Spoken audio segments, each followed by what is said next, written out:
ಇವತ್ತು half marathon, ನಾನು 21 kilometre race ಇದೆ. ವಾತಾವರಣ ತುಂಬ ಚೆನ್ನಾಗಿದೆ. ಹಾಗೆ ರೇಸ್ ಈವೆಂಟ್ ನಡೆಯೋ ಜಾಗ ಕೂಡ ಮನೆಯಿಂದ ಹತ್ರ ಇರೋದ್ರಿಂದ ಮನೆಯಿಂದ ಓಡ್ತಾನೆ ಹೋದೆ. ಜನ ಆಲ್ರೆಡಿ ಸೇರಿದ್ರು, ತುಂಬಾ ಕ್ರೌಡ್ ಇತ್ತು. ಹಾಗೆ ಪೋಸ್ಟ್ ರೇಸ್ ಆದಮೇಲೆ ನನ್ನ ಕಾಫಿ ಶಾಪ್ ಕೂಡ ಆಲ್ರೆಡಿ ಓಪನ್ ಆಗಿತ್ತು. ಸ್ವಲ್ಪ ಪಿಕ್ಚರ್ಸ್ ತಗೊಂಡೆ.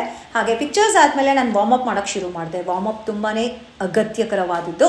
ಎನಿ ವರ್ಕೌಟ್ ಅಂದರೆ ರೇಸ್ ಆಗಿರ್ಬೋದು, ರನ್ ಆಗಿರ್ಬೋದು, ಜಾಗ್ ಆಗಿರ್ಬೋದು, ವಾಕ್ ಕೂಡ ಆಗಿರ್ಬೋದು, ಏನಾದರೂ ಆ್ಯಕ್ಟಿವಿಟಿ ಮಾಡೋಕ್ಕೆ ಮುಂಚೆ ವಾರ್ಮಪ್ ಮಾಡೋದು ತುಂಬಾ ಮುಖ್ಯ.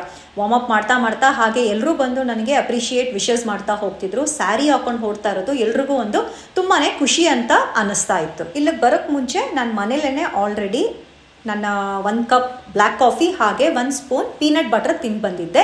ಸೊ ಇಲ್ಲಿ ನನಗೇನು ತಗೊಳ್ಳೋ ಅವಶ್ಯಕತೆ ಇರಲಿಲ್ಲ. ವಾರ್ಮಪ್ ಮುಗಿಸ್ಕೊಂಡೆ. ವಾರ್ಮಪ್ ಆದಮೇಲೆ ನನ್ನ ಬ್ಯಾಗ್ ಏನಿತ್ತು ಅದನ್ನು ಬ್ಯಾಗೇಜ್ ಕೌಂಟ್ರ್ ಕೊಟ್ಟು ರನ್ ಮಾಡೋದಕ್ಕೆ ಶುರು ಮಾಡಿದೆ.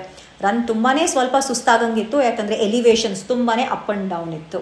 ಹಾಗೆ ರೇಸ್ ಮುಗೀತು. ಫಿನಿಶ್ ಪಾಯಿಂಟ್ ನೋಡಿದ್ರೆ ಒಂದು ಖುಷಿನೇ ಬೇರೆ. ಮೆಡಲ್ ಕೂಡ ಪಡ್ಕೊಂಡೆ. ತುಂಬ ಸಂತೋಷ ಆಯಿತು. ಸ್ಯಾರಿ ಹಾಕ್ಕೊಂಡು ಅದರಲ್ಲೂ 21 ಕಿಲೋಮೀಟ್ರ್ ಓಡಿದ್ದು ಮನ್ಸಿಗೆ ತುಂಬ ಖುಷಿ ಕೊಡ್ತು. ಫ್ಲಾಗ್ ಇಟ್ಕೊಂಡು ಪಿಕ್ಚರ್ಸ್ ತಗೊಂಡೆ. ಹಾಗೆ ಫ್ರೆಂಡ್ಸ್ ಜೊತೆ ಕೂಡ ಪಿಕ್ಚರ್ಸ್ ಎಲ್ಲ ತಗೊಂಡೆ. ಹಾಗೆ ಇದ್ರ ಮಧ್ಯದಲ್ಲಿ ಕೂಲ್ ಡೌನ್ ಕೂಡ ಮಾಡ್ಕೊಂಡಾದ್ಮೇಲೆ ನನ್ನ ಫೇವ್ರೆಟ್ ಕಾಫಿ ರೇಸ್ ಆದ್ಮೇಲೆ ಕಂಪಲ್ಸರಿ ಬೇಕೇ ಬೇಕು ತಗೊಂಡು ಕೂಡ ಬಂದೆ. ಇದು ನನ್ನ ಹೈಲೈಟ್. ಎಲ್ಲ ಶಕ್ತಿನೇ ನಮ್ಮಮ್ಮ. ಹಾಗೆ ನನ್ನ ಬೆನ್ನೆಲ್ಬಾಗ್ ನಿಂತಿರೋ ಅಶೋಕ್ ಮತ್ತೆ ಮಕ್ಳಿಗೆ ನಾನು ಸದಾ ಚಿರಋಣಿಯಾಗಿರ್ತೇನೆ.